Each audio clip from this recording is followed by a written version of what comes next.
And we're back for the last video for not of 2024, but for 2024.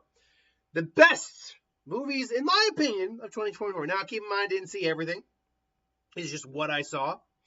I have reviews for all these movies, save one. I'll talk about that when we get to it. But let's just get into it. Coming in at number 10, if you can believe it, is If. Yeah, I'm not lying. Furiosa's not on this list. Fall Guy's not on this list. A couple other movies you think would be on this list aren't on this list. Alien Romulus is not on this list. If.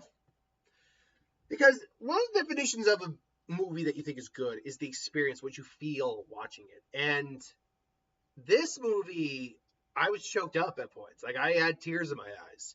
There was something very special about the emotion it captured. The emotion, of family, the loss, and the coming together again. The loss of childhood, in innocence, and then the reclaiming that. That ends the ending where the imaginary friends find their adults one more time again find their kids as adults, and the adults' reactions to it. There was something just so beautiful about that. And yeah, I just think that for some reason this movie just struck me. This is, I think, an underappreciated movie of the year. It deserved better. I go with If. Coming in number 9. We got Kingdom of the Planet of the Apes. I really liked the Caesar series of the Planet of the Apes. I really did. So I was wondering what they were going to do with a couple generations later. The apes are pretty much conquered at least this area of the world. Realistically, there would not be a Planet of the Apes. There couldn't be a Planet of the Apes. There isn't enough. I talked about that one time. Like, if you statistically break down break it down to statistics, even if we lost 90% of our population, we would still have 800 million people. There are not even 800 million apes of all species in the world. This can't happen.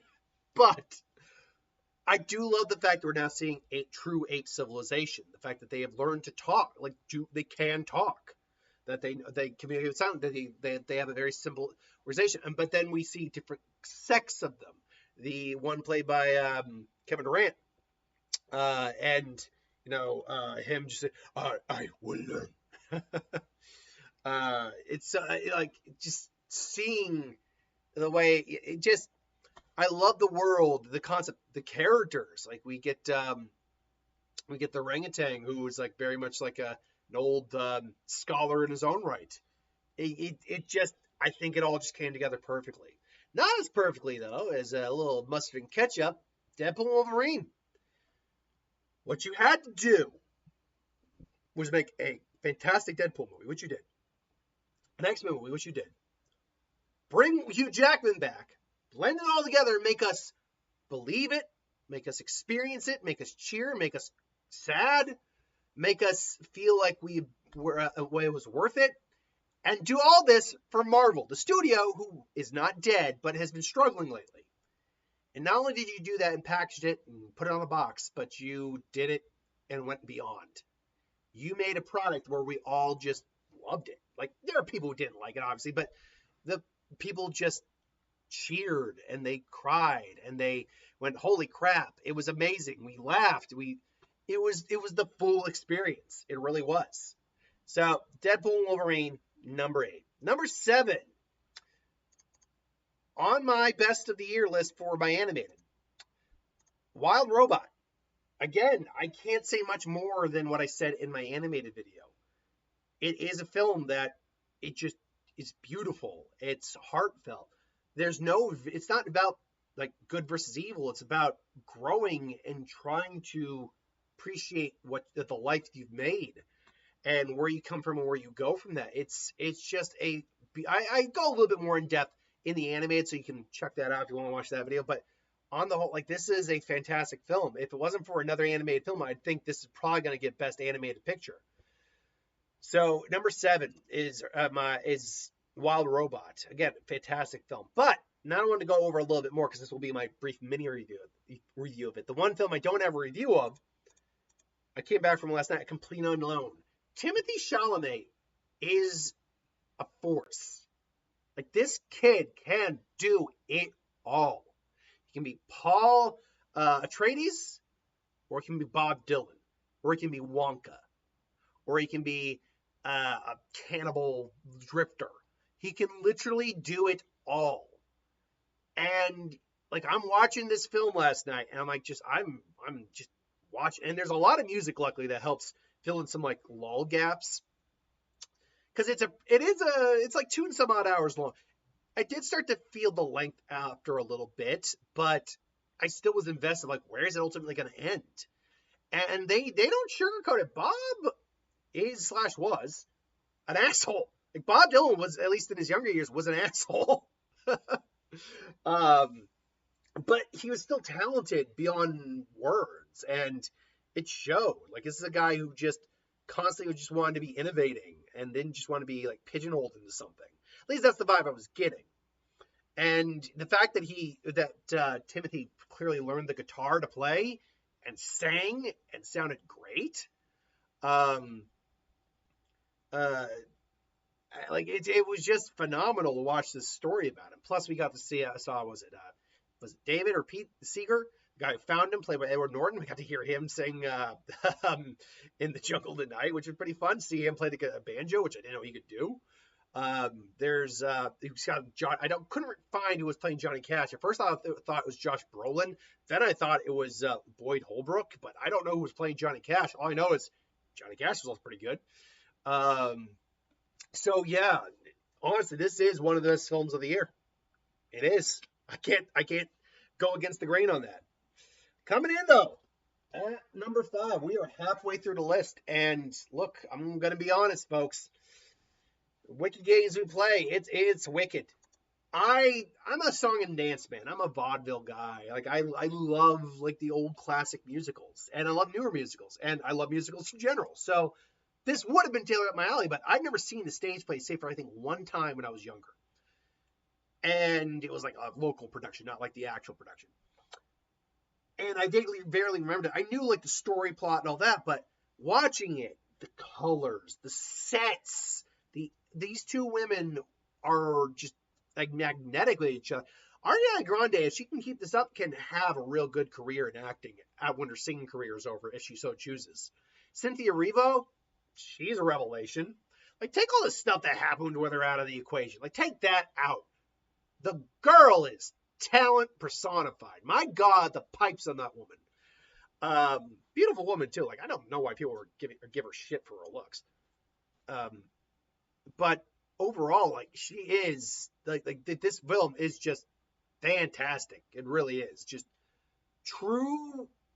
It is a stage play brought to the big screen done right. This truly felt like it adapted everything perfectly.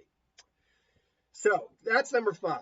But coming in, you got to bow your head and pray for Conclave. This is like, man, think like a religious political thriller, ethical dilemmas done just right. Like Ray Fiennes, Stanley Tucci, Jonathan Lithgow, like all these actors in here, and it's just a question of, okay, the Pope's died. We need a new Pope, but who's going to be the new Pope, and how that process goes down, and the ethical dilemmas that go in it.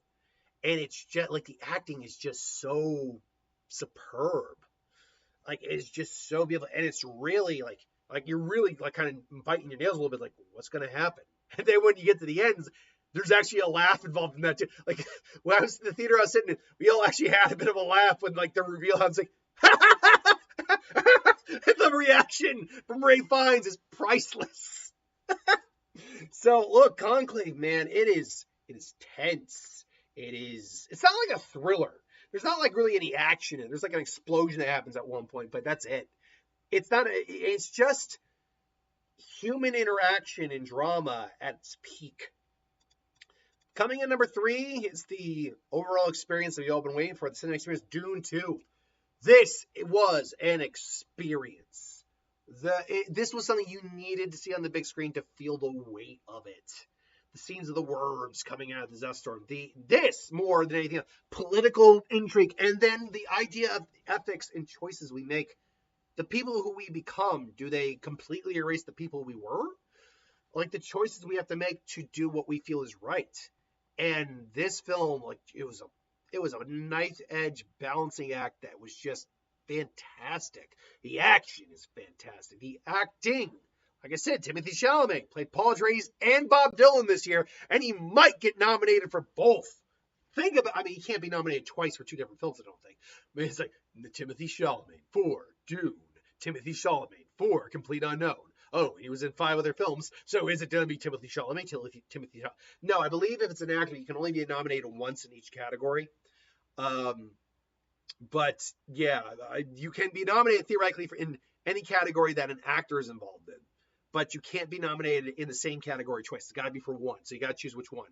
If I had to guess, they're probably going to choose and push him for Complete Unknown, but he could just as easily get it for the nomination anyway for Dune Part 2.